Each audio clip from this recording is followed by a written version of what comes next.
Assalamualaikum warahmatullahi wabarakatuh. Innal hamdalillah nahmaduhu wa nasta'inuhu wa nastaghfiruh wa na'udzu billahi min syururi anfusina wa min sayyiati a'malina. May yahdihillahu fala mudilla lahu wa yahdihillahu fala hadiya lahu. Asyhadu an la ilaha illallah wa asyhadu anna Muhammadar Rasulullah. Yang pertama-tama marilah kita panjatkan puja serta puji syukur kita atas kehadiran Allah yang Maha Kuasa. Karena karunia-Nya lah kita dapat berkumpul di tempat yang insya Allah dirahmatinya. Salawat serta salam semoga senantiasa tercurah kepada junjungan kita Nabi Muhammad SAW, kepada keluarga, sahabat, dan pengikut beliau hingga akhir zaman. Amin ya rabbal alamin. Sebelum kita melanjutkan, alangkah baiknya kita akan memasuki tema, yaitu adalah menjadi generasi muda Islam yang unggul dan harapan masa depan umat. Teman-temanku yang saya cintai karena Allah, kita semua adalah generasi muda Islam. Kita adalah penerus perjuangan para nabi, para sahabat, dan para ulama. Di tangan kita, masa depan umat Islam akan ditentukan. Pertanyaannya adalah, apakah kita sudah siap menjadi generasi muda yang Islam yang unggul, atau kita masih sibuk dengan hal-hal yang membuat kita lupa pada tujuan hidup? Dalil Al-Quran, Allah SAW berfirman dalam Al-Quran, Innallaha la yughayyiru ma biqaumin hatta yughayyiru ma bi anfusihim. Yang artinya, sesungguhnya Allah tidak akan mengubah keadaan suatu kaum sampai mereka mengubah keadaan yang ada pada diri mereka sendiri. Quran Surah Ar-Ra'd ayat 11. Yang artinya, kalau kita ingin melihat Islam kembali berjaya, kita para pemuda harus mulai perubahan itu dari diri sendiri. Rasulullah SAW bersabda, manfaatkanlah 5 perkara sebelum datang 5 perkara, yaitu masa mudamu sebelum datang masa tuamu. Hadis riwayat Al-Hakim dan Al-Baihaqi. Masa muda adalah waktu emas, teman-teman. Waktu yang tak akan terulang lagi. Kalau kita sia-siakan, kita akan menyesal di masa tua nanti. Ciri-ciri generasi muda Islam yang unggul.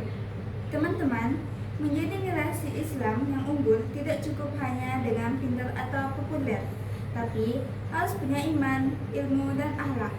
Mari kita lihat 3 cirinya. 1. Beriman dan bertakwa kepada Allah. Pemuda unggul itu rajin sholat, jujur, menjauhi maksiat, dan menjaga diri dari hal-hal yang haram. 2. Rajin belajar dan menuntut ilmu. Nabi Muhammad SAW bersabda, menuntut ilmu itu wajib bagi setiap muslim. Hadis riwayat Ibnu Majah. Ilmu membuat kita kuat, dan dengan ilmu kita bisa membela negara ini. Yang ketiga, berakhlak mulia dan bermanfaat bagi orang lain. Rasulullah bersabda, sebaik-baik manusia adalah yang paling bermanfaat bagi manusia lainnya. Hadis riwayat Ahmad. Jadi, pemuda Islam harus punya semangat membantu, bukan meremehkan, harus punya empati, bukan egoisme. Selain itu, kisah ibrah atau Asbahul Kahfi.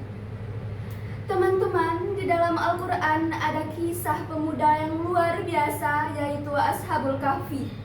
Mereka hidup di zaman penuh kekufuran, tapi mereka berani mempertahankan iman. Mereka berkata dengan tegas, Rob kami adalah Tuhan langit dan bumi. Kami tidak akan menyeru Tuhan selain Dia. Quran Surah Al-Kahfi ayat 14. Karena keberanian dan keteguhan mereka, Allah pun menjaga dan melindungi mereka. Dari kisah ini, kita dapat belajar bahwa pemuda sejati bukan yang mengikuti arus dunia, tapi yang berani mempertahankan kebenaran. Sahabatku sekalian, menjadi generasi muda Islam yang unggul berarti kuat imannya, luas ilmunya, dan indah akhlaknya. Mulailah dari hal kecil. 1. Rajin sholat dan mengaji. 2. Hormati orang tua dan guru. 3. Gunakan waktu dengan bermanfaat. bermanfaat. 4. Hindari pergaulan buruk dan kemalasan. Ingatlah, masa depan umat Islam ada di tangan kita pada remaja hari ini. Kalau hari ini kita sibuk memperbaiki diri, maka esok umat Islam akan kembali jaya dan disegani. Semoga kita semua menjadi generasi muda Islam yang unggul, berilmu, berakhlak mulia, dan menjadi kebanggaan bagi agama, bangsa, dan umat. Sekian yang dapat kami sampaikan. Semoga yang kami sampaikan dapat bermanfaat di hari ini dan di hari kelak. Wassalamualaikum warahmatullahi wabarakatuh.